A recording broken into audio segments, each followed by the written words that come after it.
प्रदोष का व्रत हर महीने के दोनों पक्षों की त्रयोदशी के दिन किया जाता है। जो प्रदोष व्रत शुक्रवार के दिन पड़ता है उसे शुक्र प्रदोष या भुगवारा प्रदोष व्रत कहते हैं। इस व्रत को करने से जीवन से नकारात्मक सोच की समाप्ति होती है और सफलता प्राप्त होती है। आइए शुरू करते हैं शुक्र प्रदोष व्रत की कथा। बहुत समय पहले की बात है। एक नगर में 3 दोस्त रहते थे। एक राजकुमार, दूसरा ब्राह्मण कुमार और तीसरा धनिक का पुत्र था। राजकुमार व ब्राह्मण कुमार का विवाह हो चुका था। धनिक के पुत्र का विवाह भी हो गया था, परंतु उसका गोना शेष था। एक दिन तीनों मित्र स्त्रियों की चर्चा कर रहे थे। ब्राह्मण कुमार ने स्त्रियों की प्रशंसा करते हुए कहा, नारीहीन घर भूतों का डेरा होता है। धनिक पुत्र ने यह सुना तो वह तुरंत ही अपनी पत्नी को लाने का निश्चय करने लगा।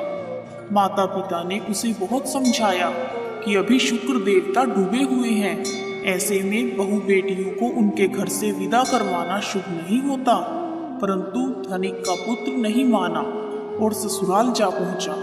ससुराल में भी उसे रोकने की बहुत कोशिश की गई, परंतु उसने अपनी जिद नहीं छोड़ी। तब विवश होकर माता पिता ने अपनी कन्या की विदाई कर दी। ससुराल से विदा होते ही पति पत्नी नगर से बाहर निकल गए और उनकी बैलगाड़ी का पहिया अलग हो गया और बैल की एक टांग भी टूट गई। दोनों को काफी चोटें आई, फिर भी वे आगे बढ़ते रहे। कुछ दूर जाने पर उनकी भेंट डाकुओं से हो गई।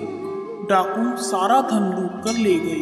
दोनों रोते पीटते घर पहुंच गए। वहां धनिक के पुत्र को सांप ने डस लिया।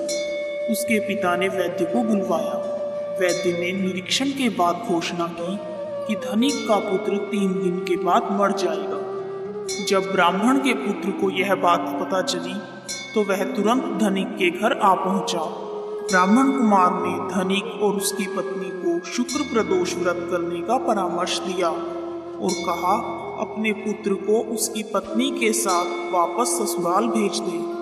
यह सारी बाधाएं इसलिए आई हैं क्योंकि आपका पुत्र शुक्रास्त में अपनी पत्नी को विदा करवा कर लाया है, इसलिए यदि यह वहां पहुंच जाएगा तो बच जाएगा। धनिक को ब्राह्मण कुमार की बातें ठीक लगी, इसलिए उसने वैसा ही किया।